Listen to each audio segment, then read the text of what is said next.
नमस्कार प्रिय बिहार আপনারা দেখছেন খবর তরঙ্গ।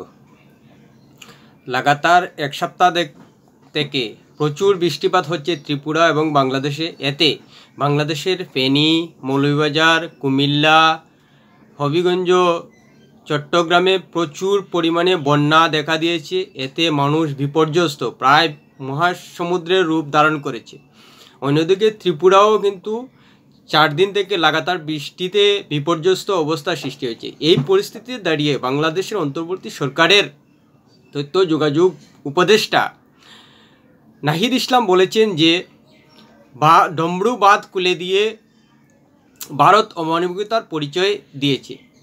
শুধু একটি কথাই, ভারত বাংলাদেশের কূটনৈতিক স্তর কোন পর্যায়ে পৌঁছেছে সেটা পরিষ্কার হয়ে যাচ্ছে। প্রিয় বিহার, ভিডিওটা ভালো লাগলে সাবস্ক্রাইব করবেন, এতে আপনার ক্ষতি হবে না। একটা দেশের, বাংলাদেশের অন্তর্বর্তী সরকারের উপদেষ্টা হিসেবে কী করে তিনি এভাবে তথ্য যাচাই না করে ভারতের উপর অমানবিকতার অভিযোগ করতে পারেন, সেটাই আশ্চর্য লাগছে। অথচ ত্রিপুরার বিদ্যুৎ মন্ত্রী রতনলাল নাথ বলছেন যে গেট খোলার কথা সঠিক নয়। তারা যদি ত্রিপুরায় এসেন তাহলে ডমরু বাঁধে তাদেরকে গাড়ি করে নিয়ে যাওয়া হবে এবং দেখানো হবে যে কি পরিস্থিতি রয়েছে ডমরু বাঁধে। সত্যিই অন্তর্বর্তী সরকার আসার পর একের পর এক যেভাবে ভারতের সঙ্গে বিদ্বেষী মনোভাব সৃষ্টি হচ্ছে, তাতে কূটনৈতিক সম্পর্ক শেখ হাসিনার আমলে যেরকম ছিল সেটা বোধহয় আর থাকবে না মনে হচ্ছে। সত্যি ঘটনা হলো ত্রিপুরার অবস্থা খুবই বিপর্যস্ত বন্যা এবং বৃষ্টির জন্য। ত্রিপুরায় প্রায় 65,000 মানুষ 450টি আশ্রয় শিবিরে অবস্থান করছেন শুধু বন্যার কারণে। তৎসঙ্গে 12 জন মানুষ মারা গেছেন এবং 2 জন নিখোঁজ। সেই সঙ্গে এও জানা যাচ্ছে যে আগরতলা, কৈলাসহর, ধর্মনগর বন্যায় প্লাবিত হয়েছে। অর্থাৎ 1993 সাল থেকে 2024 সালের আগ পর্যন্ত এমন বন্যা এবং বৃষ্টি ত্রিপুরা দেখেনি, যার কারণেই এত বিপর্যয় নেমে এসেছে ত্রিপুরা। এবং ত্রিপুরার জল বাংলাদেশে গিয়ে ফেনী, চট্টগ্রাম, মৌলভীবাজার, হবিগঞ্জ ভাসিয়ে দিয়েছে। কিন্তু বাংলাদেশের মানুষ এবং বাংলাদেশের উপদেষ্টা সেই বিষয়টা ঠিক করে বুঝতে পারছেন না। তারা বুঝতেই পারছে না যে বাংলাদেশে যখন এত বৃষ্টি হয়েছে, এর আগের বছর হয়নি বা গত 30 বছর থেকে ফেনী, চট্টগ্রাম, কুমিল্লায় এত ভয়াবহ বন্যা দেখিনি। নিশ্চিতভাবেই আকাশ থেকে প্রচুর বৃষ্টি হয়েছে ত্রিপুরায় এবং ত্রিপুরা থেকে ফেনী, কুমিল্লা, চট্টগ্রামে এভাবে বন্যায় ভেসে গেছে। আসলে ত্রিপুরা রাজ্য এমন একটা অবস্থানে রয়েছে যেখানে বৃষ্টি হলে সমস্ত জল বাংলাদেশের ফেনী, কুমিল্লা, চট্টগ্রাম, হবিগঞ্জ, মৌলভীবাজার হয়ে নামে।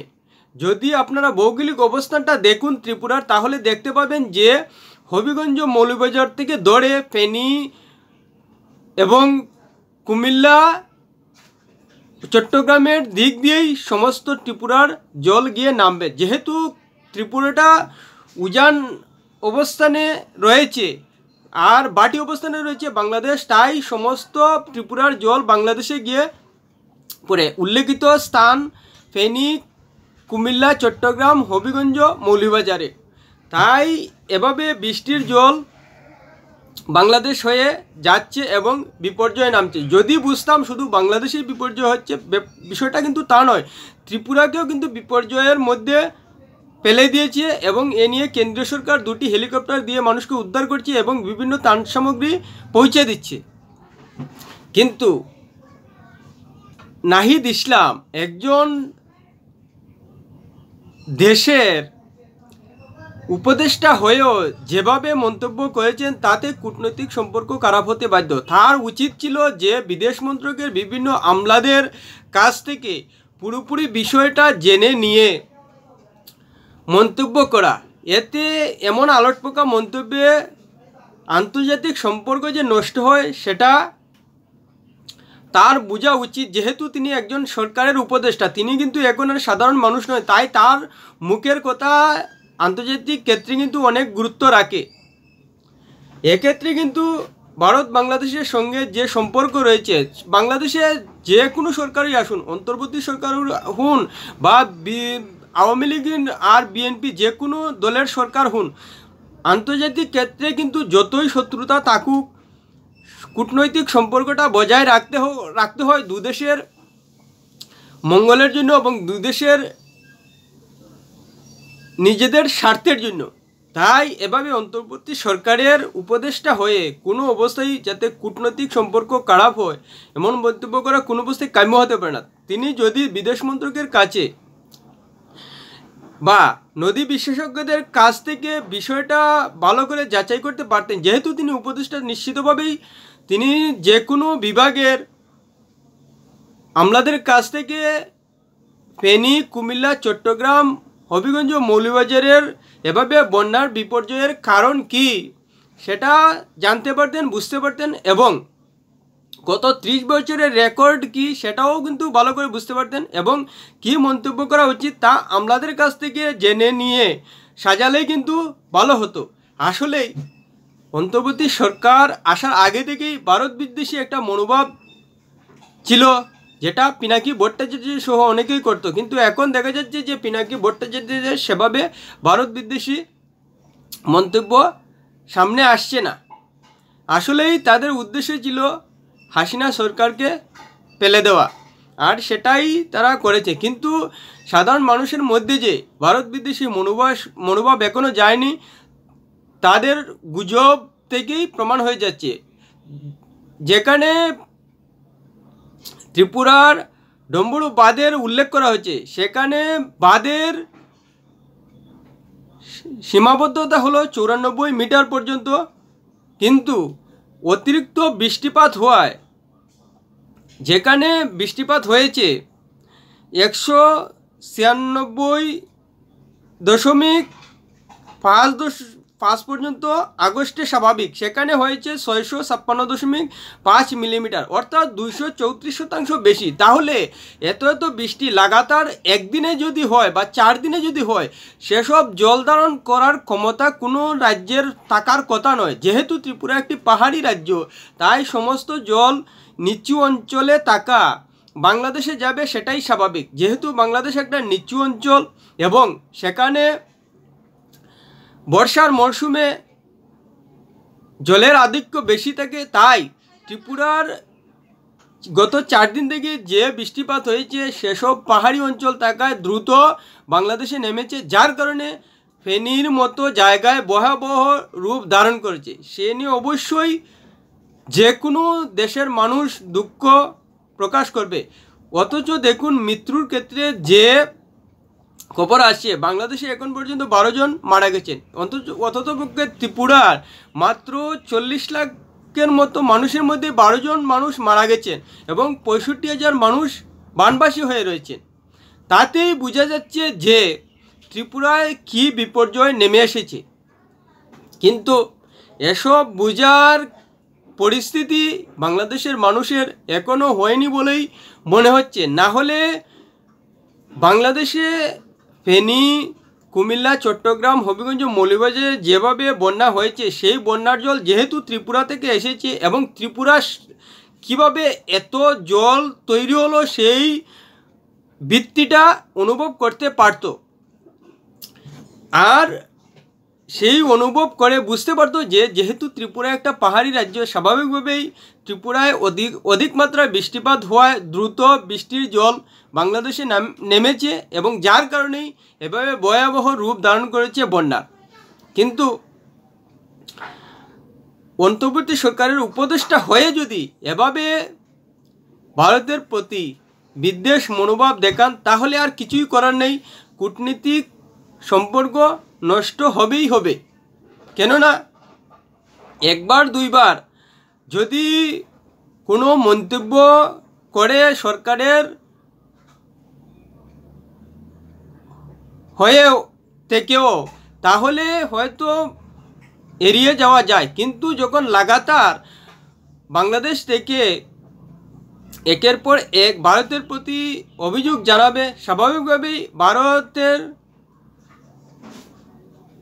ক্ষেত্রে বিষয়টা গ্রহণযোগ্য হয়ে দাঁড়াতে বাধ্য যে কেন বাংলাদেশ থেকে গুজব ছড়িয়ে এভাবে উপদেষ্টা অভিযোগ জানাচ্ছেন। সেই ক্ষেত্রে ভারত যদি বাংলাদেশের উপদেষ্টাদের মন্তব্য গ্রাহ্য করেন, স্বাভাবিকভাবেই কূটনৈতিক সম্পর্কের ক্ষেত্রে বিরূপ মনোভাব পড়বে। আর এতে ভারতের যে শুধু ক্ষতি হবে ব্যাপারটা কিন্তু তা নয়, কেননা এতে বাংলাদেশেরও ক্ষতি হবে। তাই যদি ভারতের ত্রিপুরা রাজ্যের এক মন্ত্রী পুরো বিষয়টি বুঝতে পারেন আন্তর্জাতিক ক্ষেত্রে, তাহলে একটা দেশের উপদেষ্টা হয়ে আন্তর্জাতিক বিষয়ে কখন কি কোন পরিস্থিতিতে কি বলতে হয় সেটা যদি বুঝতে না পারেন, এর থেকে দুর্ভাগ্যজনক আর কিছু হতে পারে না। সেটা অবশ্যই বাংলাদেশের জন্য দুর্ভাগ্যজনক, কেননা ভারত বাংলাদেশের সম্পর্ক শুরু থেকেই খুব ভালো, বিশেষ করে সরকারের মধ্যে, যার কারণে এখন পর্যন্ত বাংলাদেশের জন্য যে কোনো ক্ষেত্রে ভারত নানাভাবেই সাহায্য সহযোগিতা করে যাচ্ছে। কিন্তু বিষয়টা যখন সরকারের উপদেষ্টা থেকে মন্তব্য করে প্রকাশ হয়, তখন কিন্তু বিষয়টা খুবই গুরুতর বিষয় হয়ে দাঁড়ায়। আর সেই বিষয়টাই করতে চাইছে কিনা অন্তর্বর্তী সরকারের উপদেষ্টারা, সেটা কিন্তু গুরুত্বপূর্ণ। সবথেকে গুরুত্বপূর্ণ যে ছাত্র সমন্বয়ক ছিলেন নাশিদ ইসলাম, তাই নাশিদ ইসলামের মতো উপদেষ্টারা কিন্তু অন্তর্বর্তী সরকারের সবথেকে গুরুত্বপূর্ণ ভূমিকা রাখেন, যেটা এখন পর্যন্ত দেখা যাচ্ছে। তাই নাহিদ ইসলাম এবং আসিফ মোহাম্মদের মতো উপদেষ্টাদের যে কোনো মন্তব্য করার ক্ষেত্রে, যেখানে আন্তর্জাতিক কূটনীতি রয়েছে, সেখানে আরও সাবধানতা অবলম্বন করা উচিত। কেননা এতে শুধু ভারত আর বাংলাদেশের কূটনৈতিক সম্পর্কই খারাপ হবে না, তাতে বাংলাদেশের প্রতি বিশ্বের অন্যান্য দেশের যে একটা মনোভাব রয়েছে তাতেও কিন্তু ধাক্কা খেতে পারে। আর ভারত যে এখনও সরকারি স্তরে বাংলাদেশকে বিশ্বাসযোগ্য মনে করে, সেই বিশ্বাসযোগ্যতাই কিন্তু চিড় ধরবে। বাংলাদেশ বলতে পারে যে ভারত নিজেদের স্বার্থ অগ্রাধিকার দিকে দেয়, সেটা স্বাভাবিক। সে বাংলাদেশও কিন্তু নিজেদের স্বার্থ অগ্রাধিকার দেয়। তাই আন্তর্জাতিক যে কোনো সম্পর্কের ক্ষেত্রে সব দেশই নিজেদের স্বার্থ আগে দেখে, সেটাই স্বাভাবিক। এক্ষেত্রে ভৌগোলিক, অর্থনৈতিক এবং সামাজিক অবস্থানের ক্ষেত্রেই কারো স্বার্থ বেশি হয়, কারো স্বার্থ কম। কিন্তু বাংলাদেশ একেবারে নিঃস্বার্থভাবে ভারতের সঙ্গে সম্পর্ক রাখছে, সেটা কোনো অবস্থায় কিন্তু গ্রহণযোগ্য নয়। নিশ্চিতভাবেই ভারত যেহেতু আর্থিক দিক দিয়ে বিভিন্নভাবে পরিকাঠামোতে সাহায্য করছে, নিশ্চয়ই ভারতের স্বার্থ রয়েছে, সেটা বলার অপেক্ষা রাখে না। আর বাংলাদেশকে যে এভাবে বিভিন্ন পরিকাঠামো দিয়ে সাহায্য করছে, সে তাতে কি বাংলাদেশের স্বার্থ নেই? নিশ্চিতভাবে স্বার্থ রয়েছে, কেননা বাংলাদেশের পরিকাঠামো গড়ে দিচ্ছে ভারত। তাই বিনা পরিশ্রমে, বিনা কারিগরি কৌশলের ক্ষেত্রে বাংলাদেশ কিন্তু সেই সুবিধা স্বার্থ পাচ্ছে, সেটা কিন্তু ভাবার বিষয়। আর এত সব না ভাবলেই যেভাবে ভারত এবং বাংলাদেশের মানুষের মধ্যে বৈরিতা সৃষ্টি হয়েছে, সেটা কিন্তু সরকারের মধ্যেও সৃষ্টি হবে। এতে কিন্তু আন্তর্জাতিক স্তরে ভারত এবং বাংলাদেশের মধ্যে সম্পর্ক আরও ভালো থাকবে না বলেই মনে করা যায়। প্রিয় বিআর ভিডিওর ভালো লাগলে লাইক শেয়ার কমেন্ট করবে।